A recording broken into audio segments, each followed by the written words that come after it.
This program is financially supported by the fundings from the European Commission. You are listening to the Ebu Access Cast, the first official podcast from European Blind Union about assistive technology for blind and partially sighted people.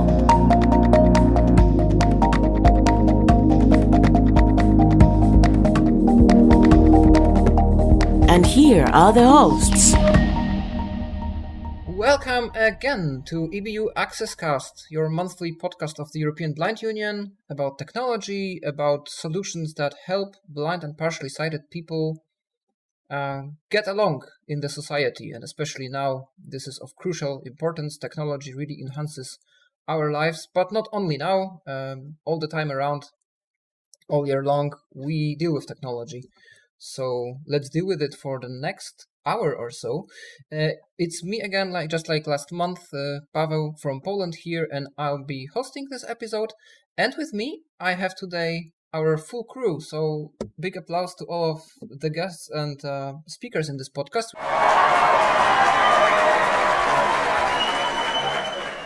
We have Tanya from Luxembourg. Hello, Tanya.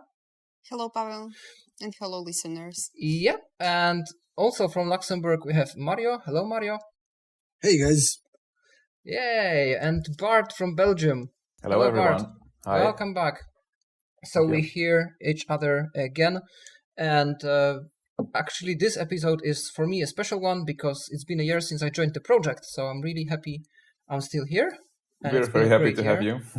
Yeah, congratulations, man.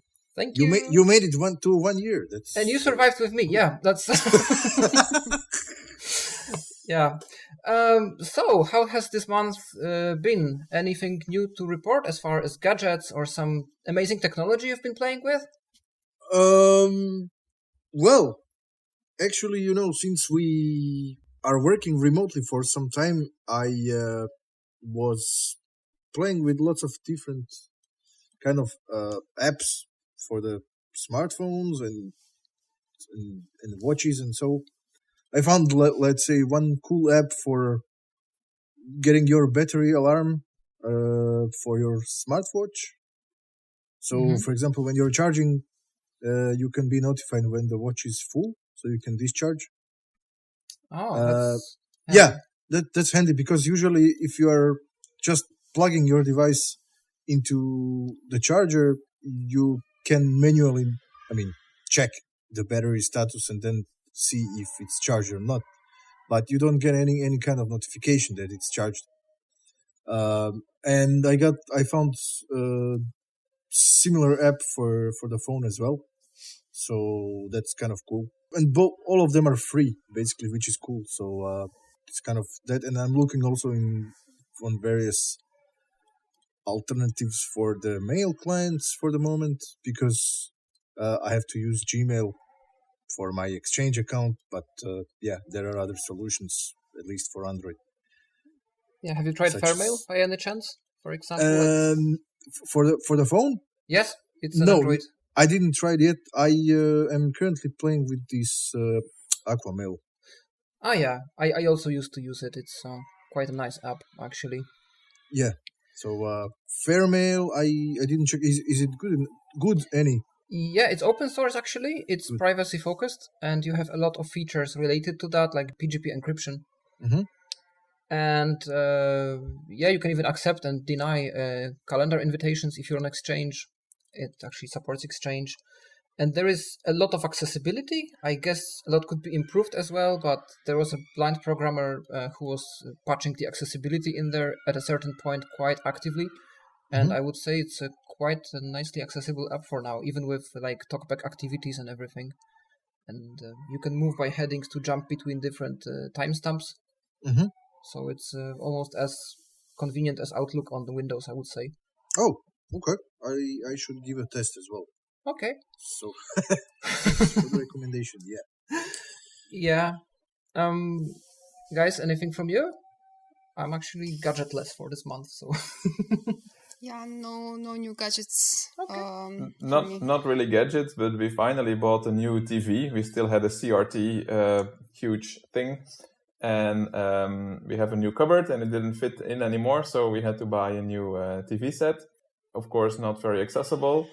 And I still have to find someone who can connect it to my sound bar, because you need to go into the settings of the TV, and of course you need to see the menu on the screen.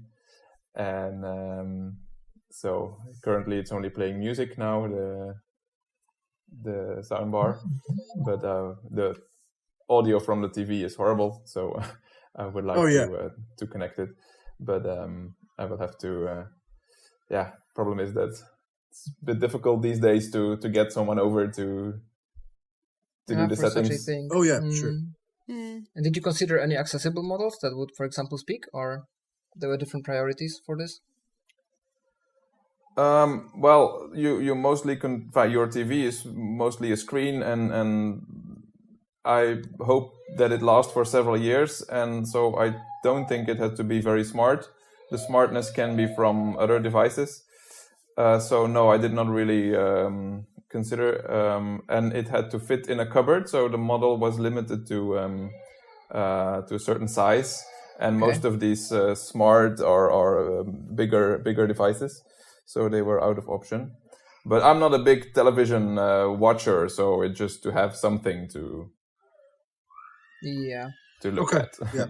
Okay, good. And we hope you'll be happy with your purchase and that it actually serves you for the longest time possible. Okay, so let's not stray away for too much longer, because there is plenty of news we would like to share with you. So let's jump straight into that now. And now, accessibility in the news.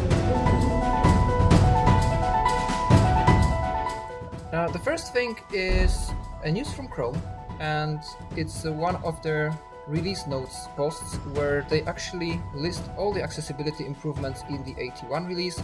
It's good to see those, because news were flying around that because of the COVID situation, Chrome would focus more on security improvements and actually freeze new feature development for the time being. Nevertheless, we saw notable improvements in the Chrome 81 release, mostly related to navigating with a keyboard in certain areas of the settings and the different tools available in Chrome. But also on Android, there are some improvements in text editing that should work better with TalkBack now. Also, the time tag is now read properly. And on the desktop side, now there are actually command line parameters that make it possible to generate a tagged PDF file out of every web page you browse. So I think it's a really nice feature for somebody who would need to convert the website into PDF and to ensure that it will be accessible in the end. That's really nice that it will be tagged PDF. And it's a bit surprising that Chrome does this, because if you export a Google Doc to PDF, it's absolutely not accessible, not tagged, but even not accessible. And that's a big shame for Google. So apparently it's good news that in Chrome they can do it. Hopefully they will bring it over to Docs as well. And yes, and there will be some more improvements for voiceover users on the Mac. And of course, the biggest focus now is on Orca and Linux, where both Orca and Chromium devs are working hard to bring the compatibility to the highest level possible. So this is Chrome, and I think it's great. I think they're making steady progress with every version. I was recently playing with the DevTools, and I didn't know that they are so useful. I'm not a web designer by any means, but I'm interested, of course, in accessibility, and I have some basic idea of how HTML works, and it was really nice to see that I could make some tiny changes to a website I was browsing, and that I could see those changes in action, so I could actually confront the knowledge that I had from courses and from what I heard on the internet with the real world. And this is, I think, a great way also to demonstrate some accessibility concepts to sighted developers. And also sometimes you can overcome some accessibility barriers if you know how to play around with the code of the website and what is wrong with it.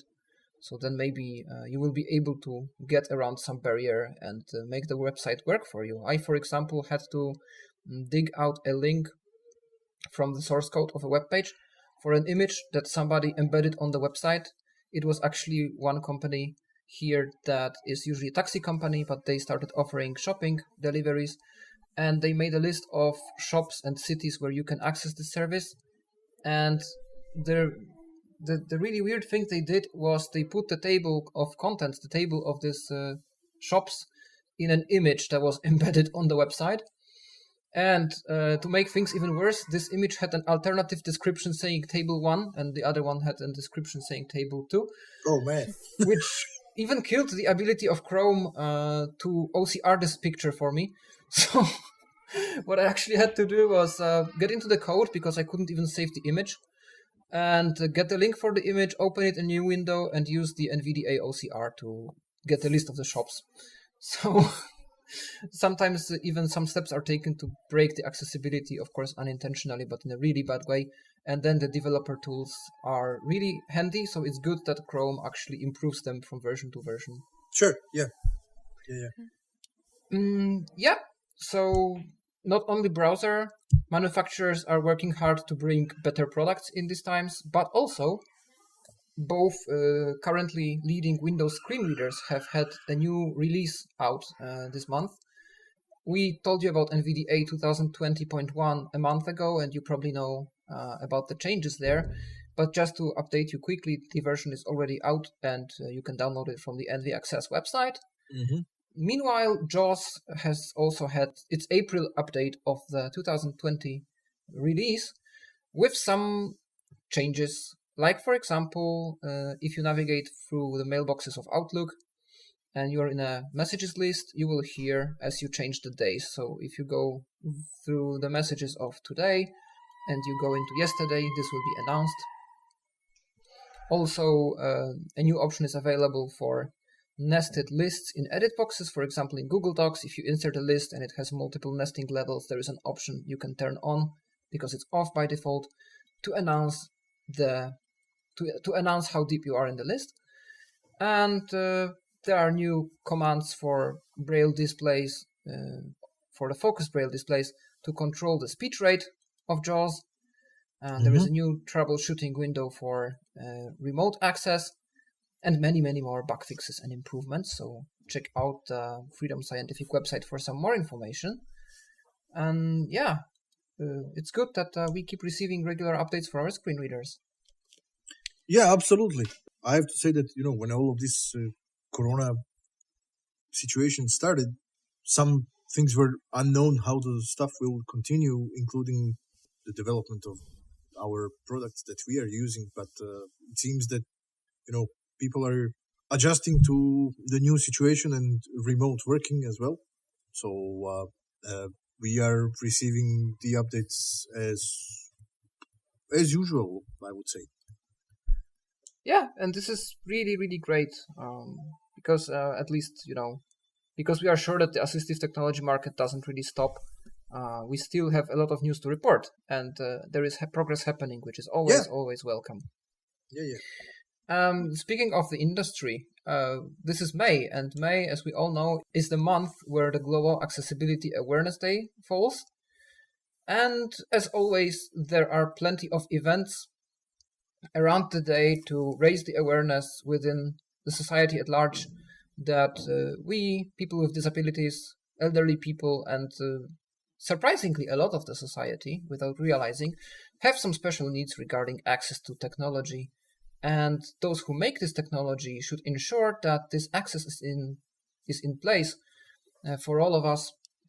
So there is plenty of initiatives. You can join actions or events or webinars, and especially this year when everything is moving online, I think there is no excuse now to not take part in something regarding accessibility and find out a bit more about the needs of people with different disabilities and different access needs, and also to enhance our own knowledge on the subject. So one of these popular actions is definitely the one where users of computers and smartphones are asked for an hour to try and use the usual software and websites just with the keyboard, without the mouse.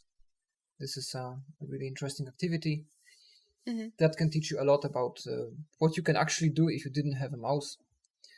And there on the on the Global Accessibility Awareness Day website, you can find plenty of events to join that are happening online in the upcoming month, where you will learn a lot more about accessibility, or perhaps will be able to take a look at building some accessible products that actually solve challenges. Yeah, I don't know if you found any particularly interesting events in this. Well, there are really plenty of events, and the way how I research them, because I find it really handy, is through Twitter. So if you're using Twitter, just search by writing hashtag GAAD for Global Accessibility Awareness Day. And there are really plenty of different webinars, presentations, or good practices that are shared from different companies. So I think is the best to search a little bit, and there are plenty of them. Yeah, Twitter has been always an excellent resource for events like that. That's true. The accessibility community is pretty active there. Yeah. We can fill our days with webinars these days. Yeah, but that's good, because actually, usually it's quite costly to attend really amazing conferences. And because this year everything is moving online, even I see that I had a possibility to attend some pretty amazing events and engage with speakers, which always broadens your horizons in different areas. So that's like the positive outcome of the whole situation we're in, at least. And speaking of the situation we're in, we told you last month about the different contact tracing apps and the ways in which technology companies and governments want to ensure that we can stay mobile and we can move around, at the same time staying aware of the whole situation. And should anything happen, which we hope will not, you are informed that probably you have had contact with somebody who is infected with the coronavirus. And some of these apps have actually been already released. Here in Poland, we have an app called Protego Safe, made for our government, and it's actually an open source app. It's on GitHub, the entire source code, and it works. It's accessible on both iOS and Android. For the time being, you can obtain some basic information about the virus itself. You can complete a short test that will, of course, theoretically tell you if there is anything alarming, anything you should worry about, or anything you should consult your doctor with. But most importantly, it allows you to exchange these identifiers with the other phones of people running this app. So should anything happen, you'll be informed, and you'll be on alert that perhaps you have had contact with somebody who might have carried the virus. The problem is with this kind of apps that, they are not as effective as initially thought because of technical restrictions. When you're on iOS, this is completely out of question. On Android, there is a trick you can do, but the trick will cost you a lot of battery life.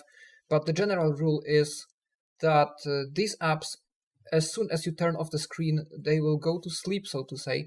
In a couple of minutes, the Bluetooth services will be cut off because of operating system limitations, and the exchange of data will not happen. So the Polish app, for example, warns you straight away that you should keep your screen on at all times, and only then the app will work, which I see already lessening the effectiveness of it.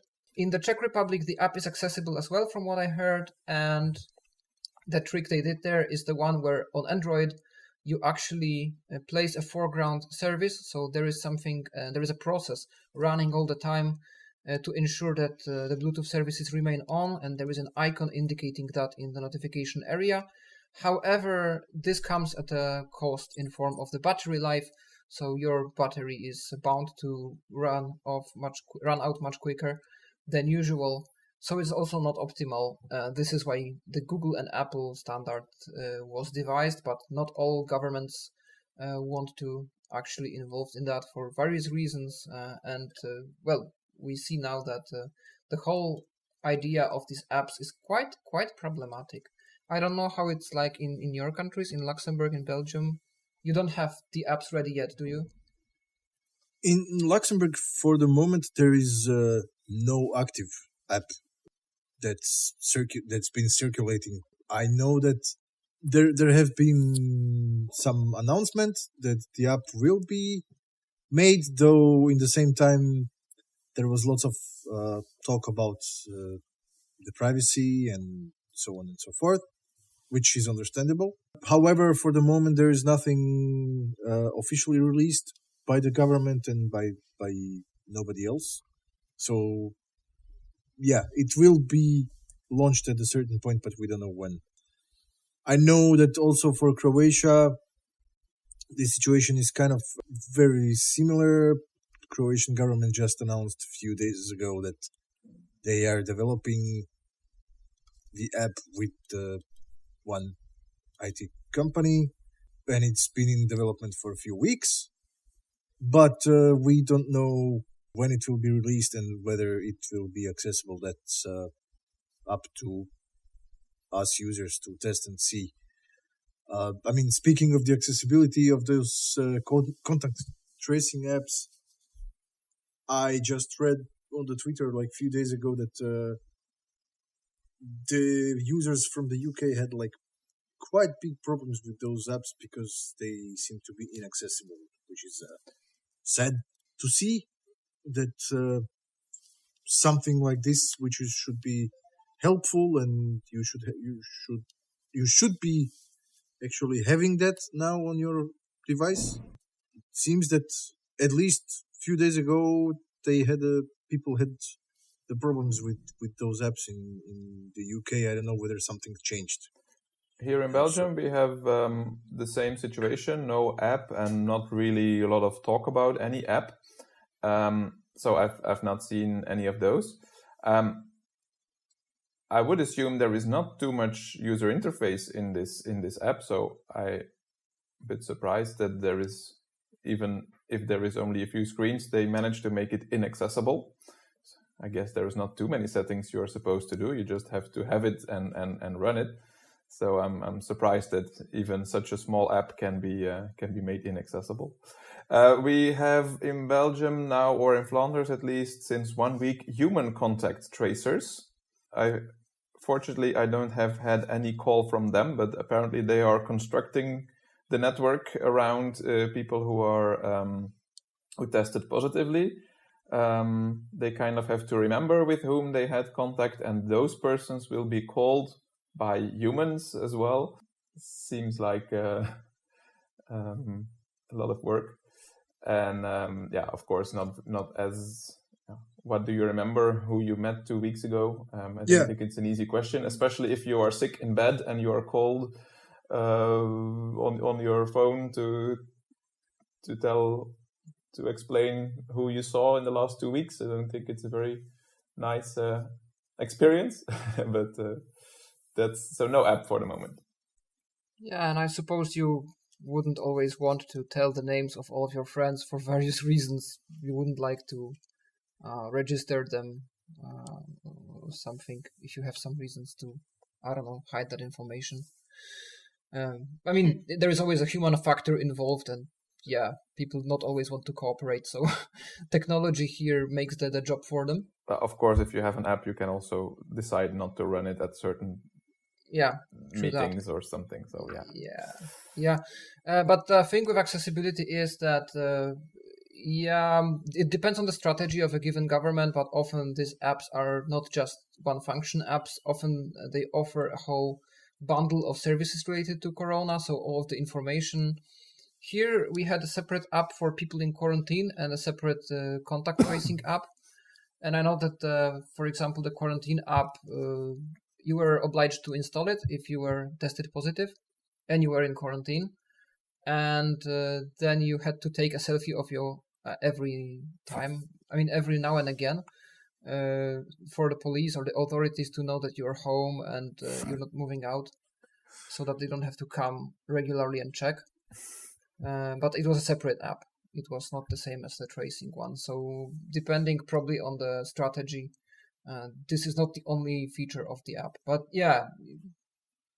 every kind of view that is embedded in an app, even when you have to grant some permissions, and for this you have to press a button before the system dialog appears, this can be also broken, surprisingly. So you would assume that if they have to build it quickly, they stick to defaults, but apparently they don't. Unfortunate. Yeah.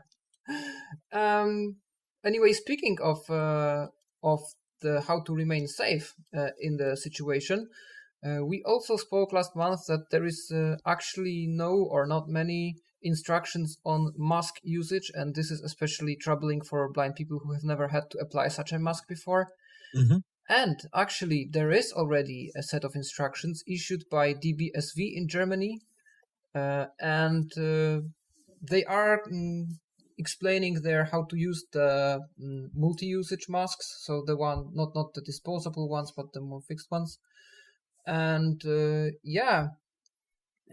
there is also plenty of other information there regarding coronavirus. For example, that you shouldn't rely on help from strangers in the street as much now as you used to, probably. Which And sucks. yeah, I know, but even if you have to, you are still recommended to ask them if they are wearing a mask, which I see it makes sense, but I can't imagine myself. I mean, for my own safety, I would guess I would do it anyway, but it could sound accusatory towards the other person. But I think it's the time of the season where we actually check on each other anyway. Yeah, there is this kind of advice. And different kinds of advice on what to do when you have your lenses on, and when you need to consult your eye doctor. There is a lot of local information, but there is some pretty universal information in there as well. Unfortunately, all of that is only in German. There is just a small excerpt in English. So if you don't speak the language, it might be quite difficult for you to access unless you're using some translation services. I managed to get the hang of this text. And here is what it more or less says. So these instructions refer to masks with elastic loops that are pulled over the ears. The edge that belongs to the top of the nose is usually somewhat thicker and can be felt by means of reinforcement, for example, a wire. For some of the different mask models, it is also important which side is on the skin. Note, when reusing a mask without intermediate cleaning or disinfection, it is always very important that the same side is always on the skin. If you're unsure how your mask should be worn, it is best to ask a sighted person and then apply a marker to the mask. If glasses are worn, they should always sit on the mask. However, they can still fog up if the mask is not placed tightly on the nose and Which under the glasses. doesn't matter if you are blind, but yeah. I guess we have partially sighted listeners as well. Yeah. Sure. Yeah. Sometimes it helps to press the wire tighter or to pull the glasses a little forward. You can also try an anti-fogging spray. Okay. Then regarding putting the mask on, wash and dry hands thoroughly. Make sure that the correct side is facing outwards. If necessary, make sure using the tactile markings. Pull the wire reinforced side over the nose, folds open downwards, reach into loops and pull them over the ears.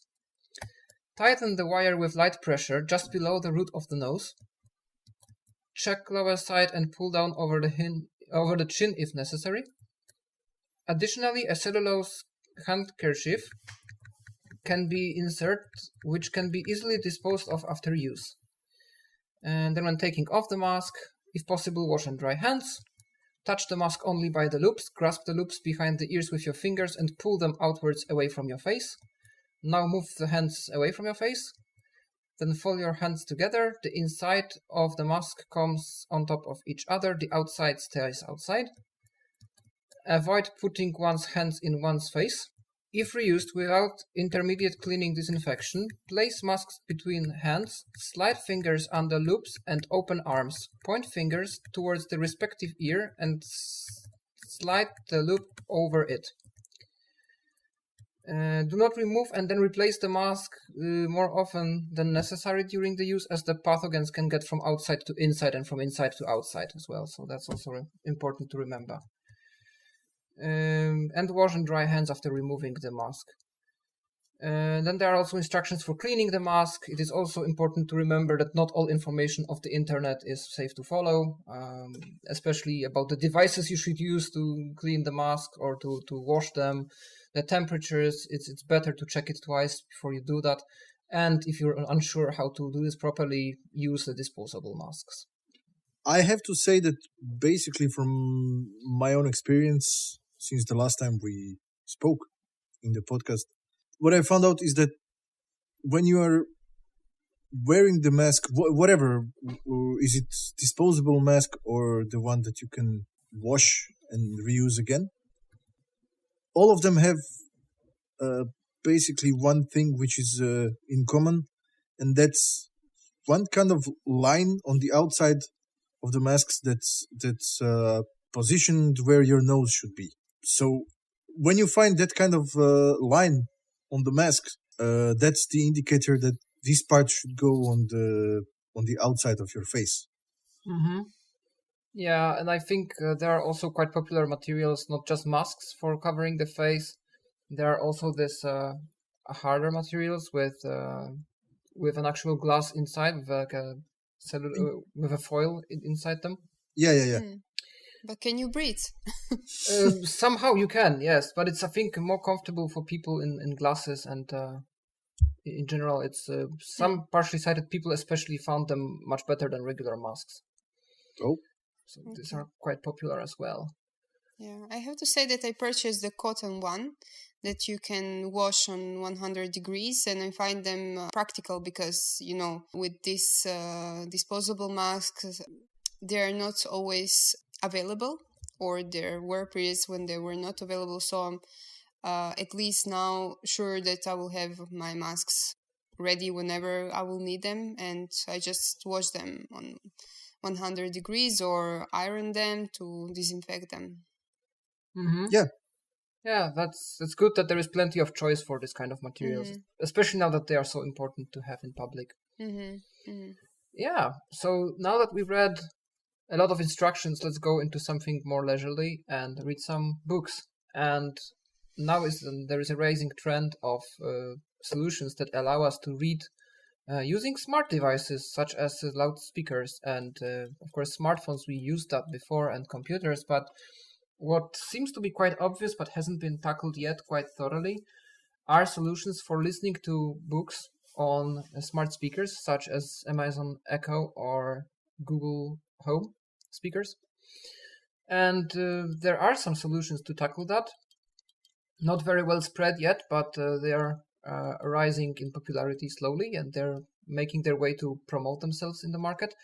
And here we have to give the thanks to Daisy Consortium for promoting this kind of solutions. In general, they have a lot of interesting webinars right now as well, which you can sign up for and follow and learn about different areas of book accessibility, which is also quite important, especially in light of the Marrakesh Treaty. So these solutions that we are talking about basically are skills for speakers, which you can connect to your account and call out every time you need them. And you can just say the name of your assistant and then read this and that book. You can jump in the structure. You can save your position across different sessions. And even if you use multiple devices, you can save your position and resume in the place where you left off. And there are two solutions especially which are becoming they're making their name right now. One is Sonar from New Zealand, and the second one is Pratsam from Finland. And so they are quite similar to each other. And while Sonar is aiming at making it possible for people who are members of one library of one organization to access libraries of all the other organizations associated in Sonar, Pratsam is a one-stop solution for a library for people with reading disabilities or print disabilities to access their accessible books on the go or at home from a variety of devices. They offer a web-based player in the cloud, an app for each operating system, even a Windows piece of software. Yeah, they have also Windows app and yeah. Yeah, and the skills for the speakers. And it's quite interesting. You can actually check out the websites and you can try and persuade your organization's library or the library that you know could be interested to jump on and join one of these platforms. And you would probably soon be able to enjoy comfortable reading in the cloud or listening to books. They are mostly audiobooks from what I gather, DAISY books. And I think it's quite interesting, especially when we think of navigating large structures like books with tables of contents, with bookmarks and highlights and so on and so forth via just voice. It reminds me a lot of all these services that were available on the phone back when the internet wasn't so popular. So you could actually call a certain number and then you would have to choose an option from the menu. To do this, press 1. To do that, press 2. And it's really interesting because in this DAISY Consortium webinar, there was the presentation of an NFB Newsline. Yeah, NFB Newsline, yeah. Alexa skill. And actually, that was exactly what you were supposed to do. So there were like options, first article, second article, third article, and you just had to indicate it by numbers. And it often makes me think, where would we be today if the graphical interfaces weren't really so popular? And all the activity that we do today, like sending messages, making shopping, doing shopping, working, and so on, was happening on the phone via specialized interactive systems. How would, I don't know, Facebook sound like? How would email sound like? How would spam sound like? Viruses? And this would be so interesting to see. And I think the smart speakers are sort of bringing us into that realm.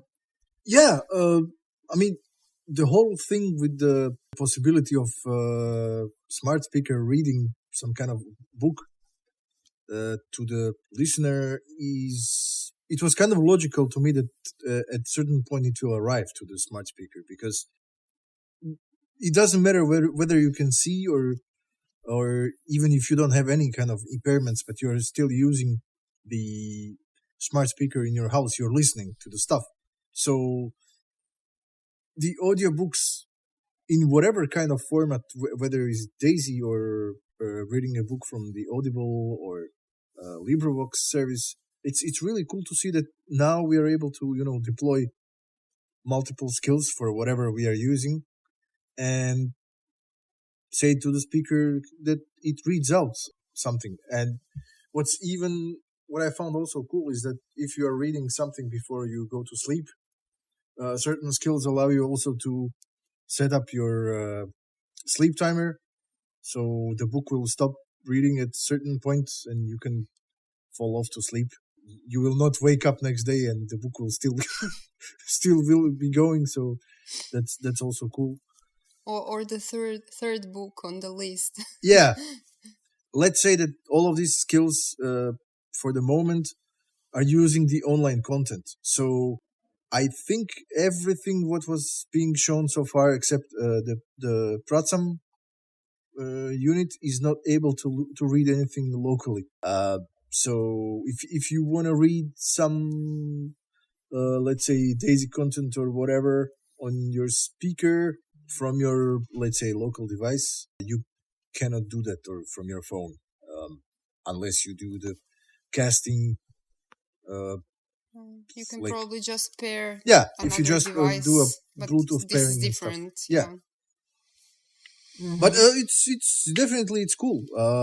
These kind of features are going to be more and more popular. That's definitely for sure. The only thing I would like to say is that reading a book is more of a personal activity.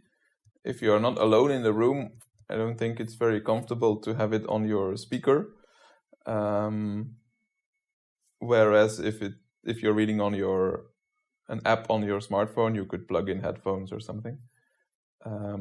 So I don't see myself listen to my speaker reading my book and the rest of the family has to be quiet and so yeah.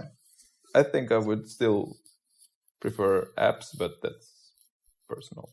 Sure, but for example, you can use in the same time Google Assistant or the Amazon, the Alexa skills on your phone as well. Right. So you don't need you don't need to bother anybody else. Correct.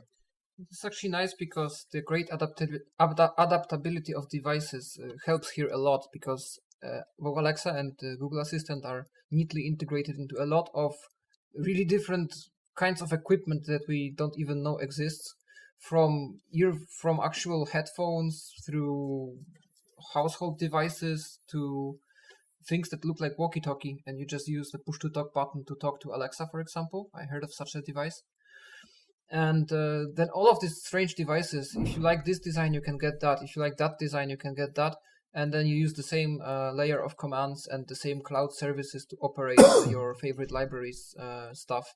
So I think this is a great step forward, even if you don't like the speakers that much themselves, but then the assistants are present pretty much everywhere now. So it's not that difficult then to just jump on the form and factor that you like with the device and use your library there. And it's not that difficult to build it because it's just a voice assistant skill and not an entire app interface that you have to rebuild for this platform, rebuild for that platform. And then you can also operate it via voice. So even if your hands are busy, you can go ahead and change whatever you need while doing something else.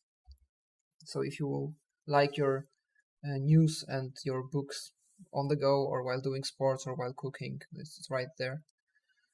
And you can just do it. Yeah, so we also have a lot of news about Apple for you. And firstly, there are 2 patents that are quite interesting that Apple has applied for regarding iPhones, and both of them could be interesting to many, or at least some of our listeners. In the first case, we're dealing with enhancements to the way we can take photos while using VoiceOver. There is a patent which says that VoiceOver might actually get some new features regarding photo taking. And we do already have a lot of help because the camera of iOS can detect how many faces are in the picture, for example, or there is this ability to describe what is in the picture. There is like a basic scene description. And there are also some hints offered when you're trying to shoot a photo, for example, a selfie. Then you're also sort of guided how to make it level and so on. But Apple wants to take it even further. So first of all, of course, it will retain all the tips and hints, but also you'll be able to find out when new people or objects enter the view of the camera or leave it, so that you know if whoever you wanted to take a picture of is still there or not, and where are they, if they're in this part of the screen or that part of the screen. And of course, this will be tied to your address book. So whenever there is a person who is whose photo is also assigned to a contact, this person will be named. And you also will be able to dig deeper into some details about the objects in the scene, because you will be able to touch the screen, explore the view in front of you, a bit like you can do with Seeing AI right now. That's at least how I understood it from the patent. And once you've found an area which contains what you wanted to focus on, you just get into that area and hear more detailed description of people and places and objects that are in the scene. So this is definitely a welcome improvement. Apart from that, you will also get some haptic feedback regarding the boundaries of this, because the whole screen will be divided into boxes. Also, there will be a certain amount of importance attached to different scenes on the screen, and you'll be able to focus on, for example, the people who are the closest to the camera, because presumably this will be the people you would like to take the photo of. Also, you will be able to have the gestures adapted to suit you more as a VoiceOver user. So, for example, zooming and so on and so forth, that will be made compatible with VoiceOver via special gestures. This could be a special accessibility mode in the camera, for example, that renders this useful for us. And this is all sounding really, really exciting, and I can't wait to see if this materializes or not. And the second one is binaural recordings for the iPhone. So it's also quite interesting. For those of you who don't know, binaural recordings are these kind of recordings where you have the sensation of 3D space when you have your headphones on. So you don't only hear things happening on the left or right of you, but also ahead of you, behind you, above you, or also under different angles to your left or right, perpendicularly. So this is like a true immersive 3D sound experience. There are microphones you can buy on the internet that are probably compatible with your usual sound recorder that can help you in recording such 3D spectra. But also there are attachable headsets for iOS that allow you to do this already, but that's then an external device you have to buy and a special app you have to use, whereby with this patent, if this ever comes to life, you can actually record this straight from your iPhone using the iPhone's microphones. I'm quite interested how this will be achieved, because if I understand it correctly, for proper 3D image to be captured, it's important that these microphones are wide apart from each other. So it's not enough space, I believe, between the microphones of the iPhone, even if it had like 4 microphones. But there is supposed to be some AI applied to make it happen. And the patent is tied closely to another plan of Apple's that was already announced or leaked out rather by the end of last year. So it's rumored that Apple is also working on an AR headset that would also make use of such soundscapes to let you explore virtual reality in 360-degree settings. And it's possible that thanks to this technology, if you make a recording like this, the sound will follow your head movement. So if you turn more towards the right, the sounds from the right will move more towards the left, and so on. So it's all quite exciting, and I can't wait to see if it ever becomes true.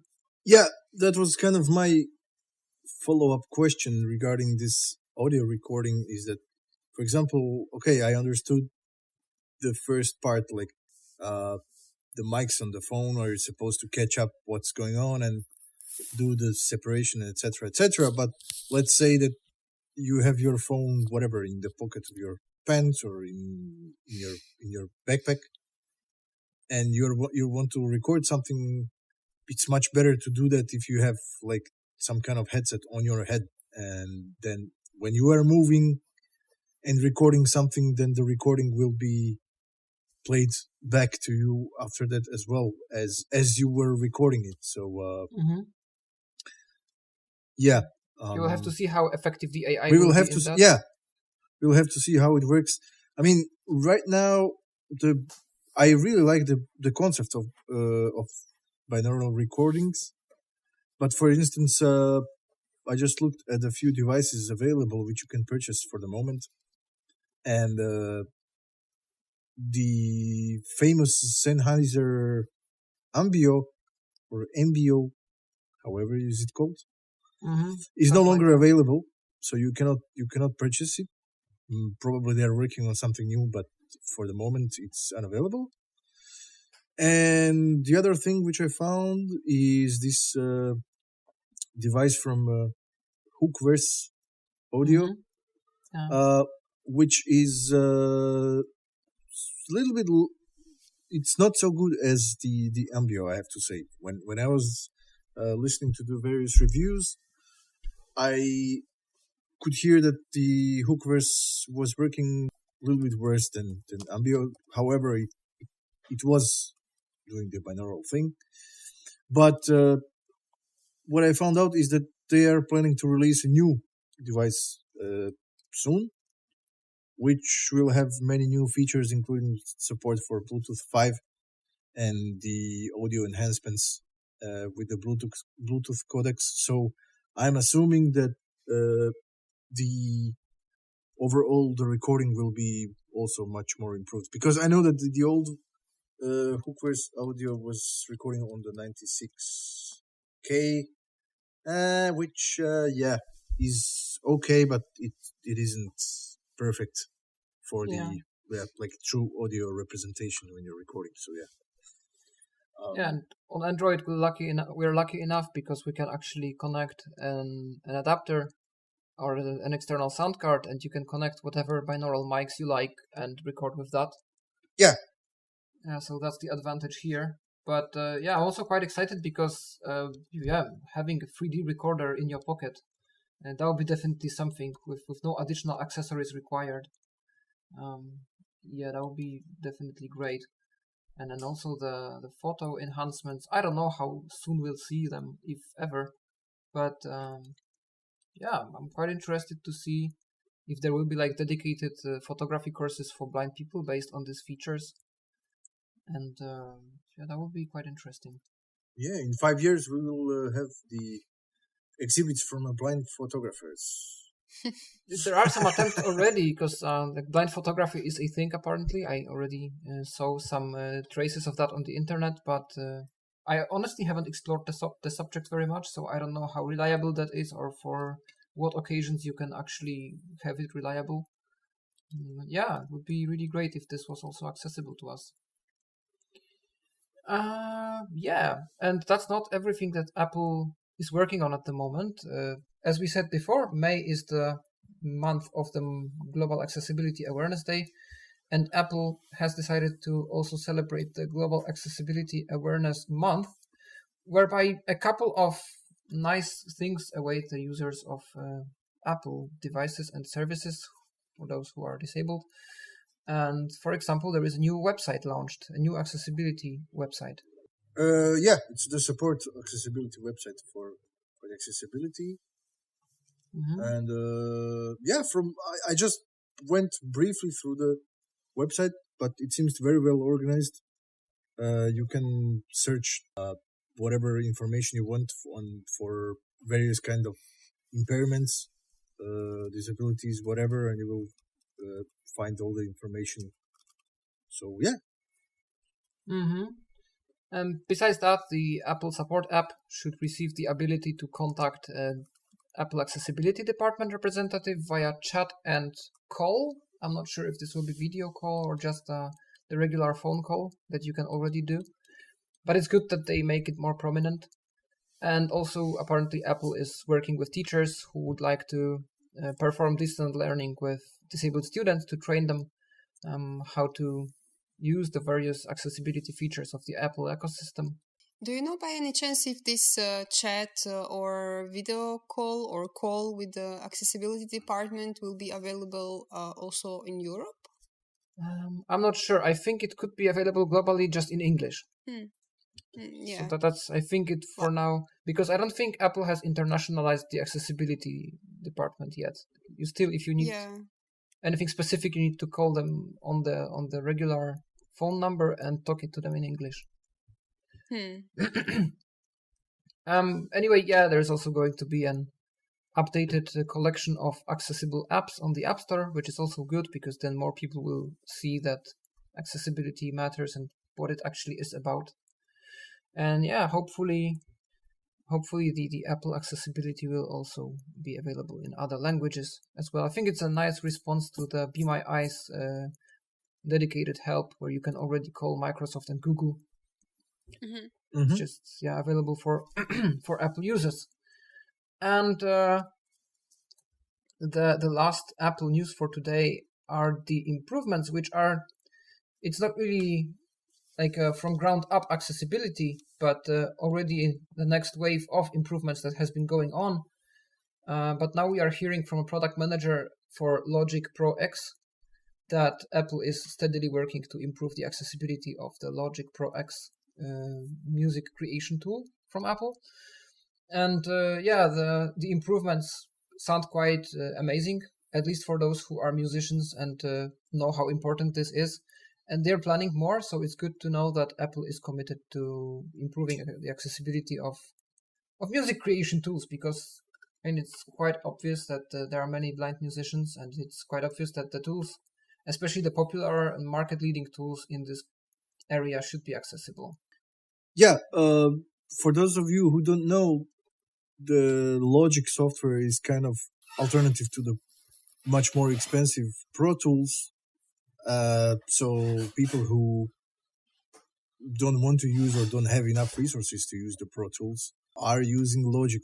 And as a matter of fact, I know many musicians who are sighted and who are working professionally on the creating of music and audio recording, and they are using Logic on the everyday basis. So it's really cool to see such a tool becoming even much more enhanced in terms of accessibility for us.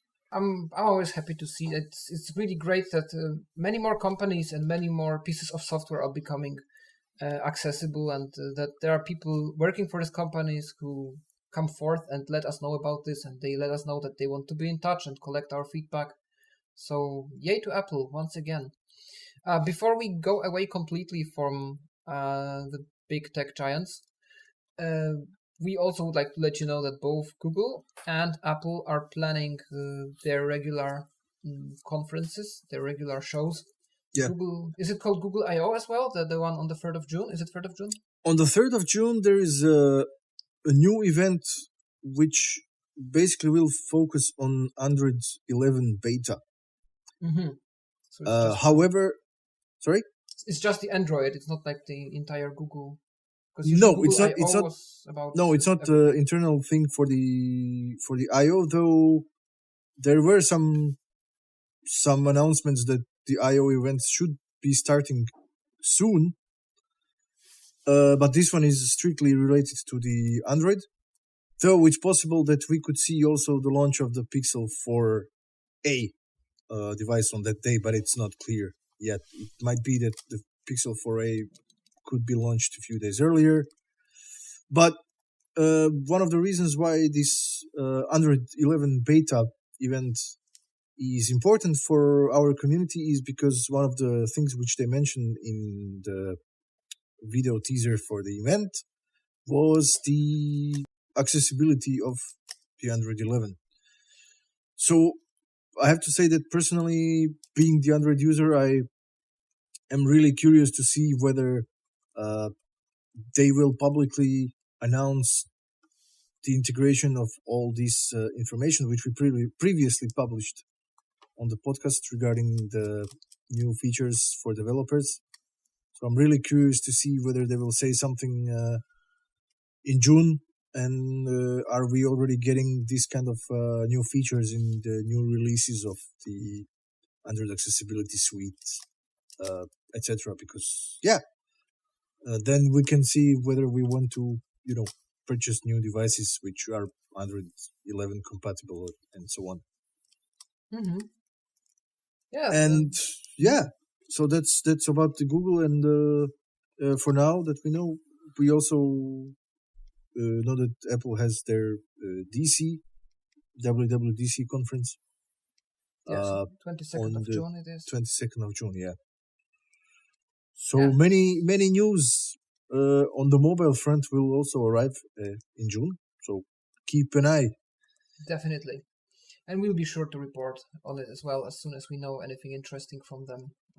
We'll pack it into the show, definitely. But speaking of events and initiatives still, the DQ University has published a resources page relating to the accessibility of WordPress, the most popular CMS platform probably. And I had a look, and it's quite extensive. They walk the users through everything from, and creators, of course, from the basics, so how deeply WordPress has the accessibility baked into the core, through the instructions on themes, plugins, of course, how they fulfill the various WCAG criteria. And I think it's good that this is published because CMS take up the large part of the markets when it comes to websites. A lot of websites, not just private websites, are built on CMS platforms of some sort. And it's important that, first of all, they offer the accessibility on board, but second of all, that those who use these platforms to create their website and their web content are aware that these features exist and that there are things to be done in order to ensure that accessibility is in place. Does it also talk about the accessibility of WordPress backend, so to support creators with a disability to make websites, or is it meant for developers who want to create accessible websites? Primarily, it focuses on developers to create accessible front end. They mention briefly for the backend, but the focus is more on the front end. That's okay. That's very much needed. That's okay. Yeah. But well, as we know, unfortunately, the backend is very often problematic and not accessible. What I found it interesting in this article that they link to accessible themes, because apparently there are like around 100 themes that are re-evaluated and indicated as accessible. But what they also warn is that developers should not just take this for granted, because some of them, even though as they are indicated as accessible, they are not fully accessible. They also link to accessible plugins, because very often plugins change the code and also they create more accessible issues, and this happens without developers knowing that they will affect accessibility. I can say also from my experience that this happened when we wanted to add some drop-down menus, and then we affected by coincidence alternative text. So this is something that you don't expect.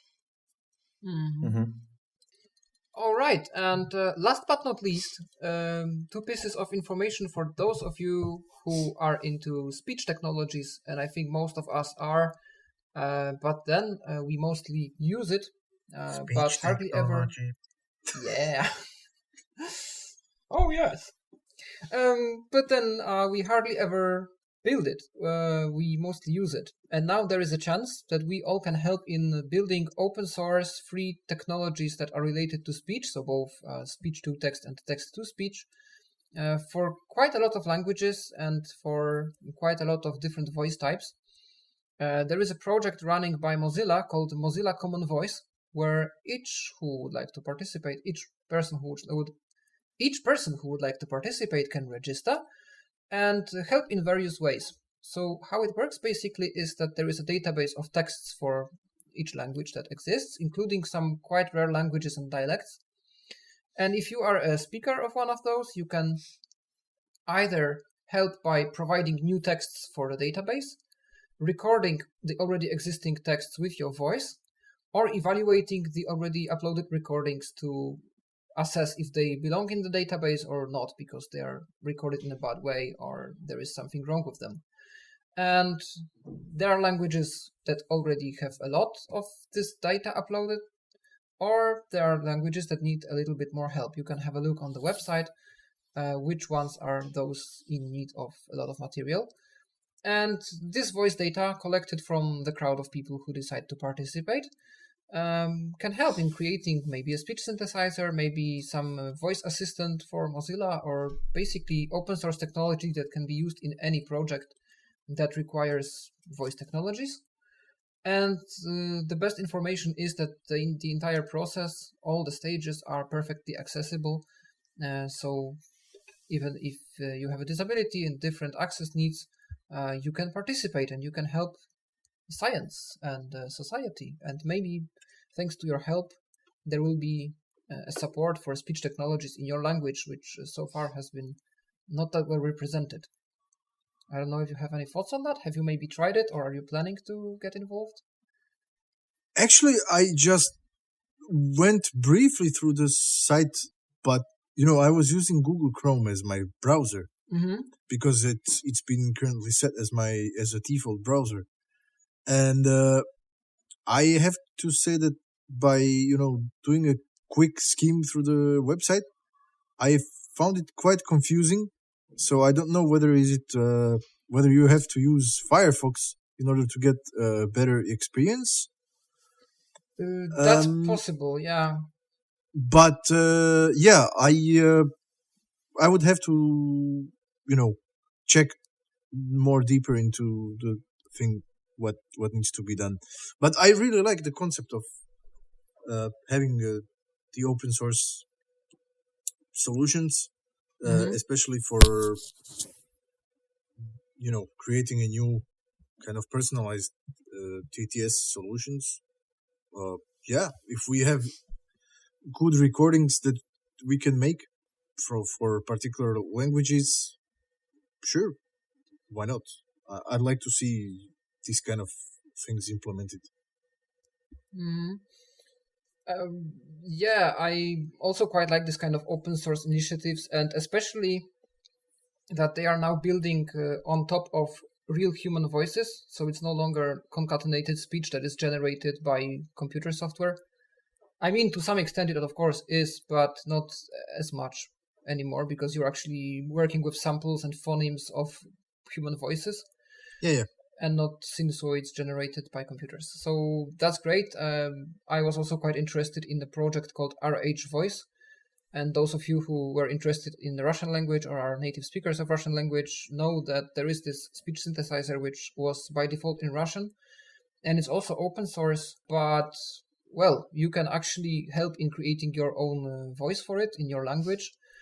And the way it works is basically there is an asset of sentences generated from Wikipedia. And the task of the speaker is to read them into the microphone, and then they are worked through all these mechanisms that dissolve the sentences into single phonemes, representing different sounds in your language of choice. And then this is put back together as a synthetic voice that can speak basically any text with your voice, except it's a bit synthesized voice, and it will not sound, of course, as natural as your original one. But nevertheless, it can produce quite good sounding, high quality speech for your language. So I think these open source initiatives are really worth backing, because especially if your language is not that well supported with commercial companies, this is the way to go. And you can definitely help not only blind people in your country, but also the society at large, because we all sometimes need speech technology for something. It's a nice follow-up of last month's announcement where Apple might open the possibility to use more personalized voices.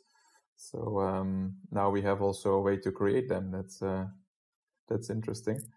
What bothers me most about existing voice programs is that they seem to contain, they have problems with acronyms. They want to be smart, and they read one potential meaning of an acronym. But of course, an acronym can stand for several things, and it seems very hard-coded into many voices, and that's quite annoying. So that would be interesting to with start open again. source solutions, it's quite, it's definitely possible to modify the dictionary, and you are basically deciding what is read how, and if at all. So that's great.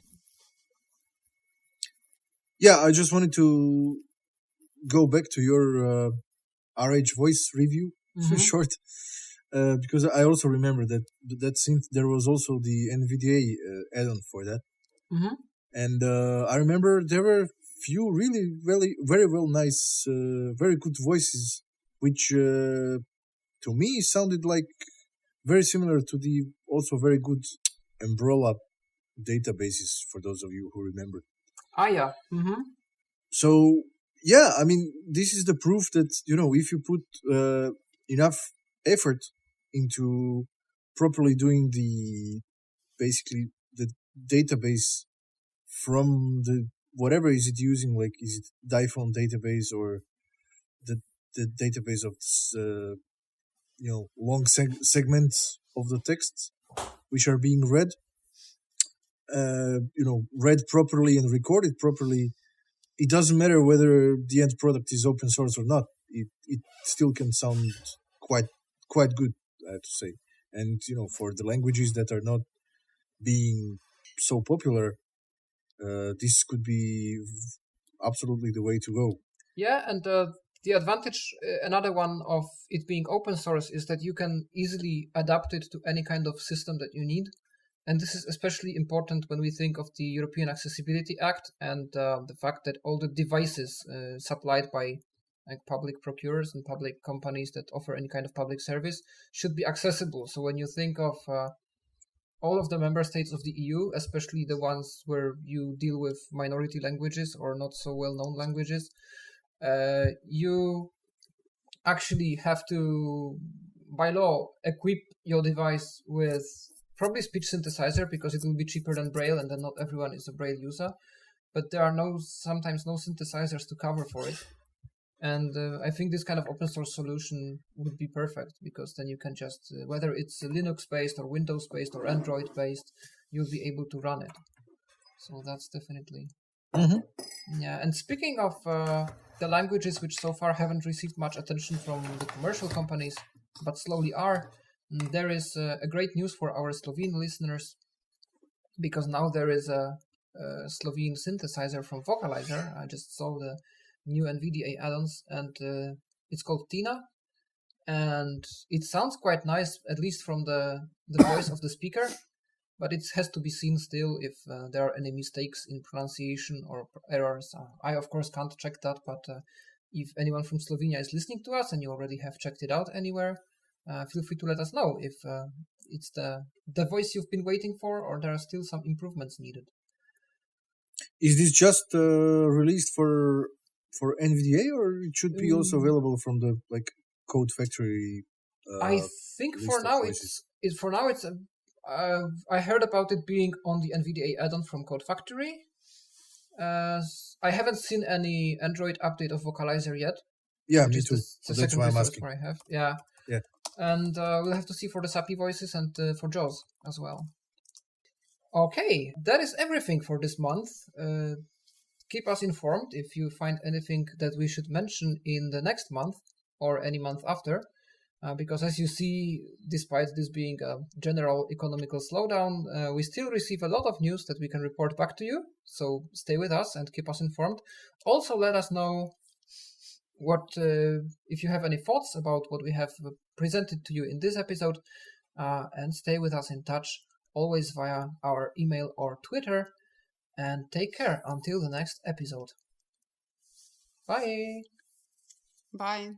Bye. Thank you, Pavel. See you next time. Thank you for listening. This has been EBU Access Cast.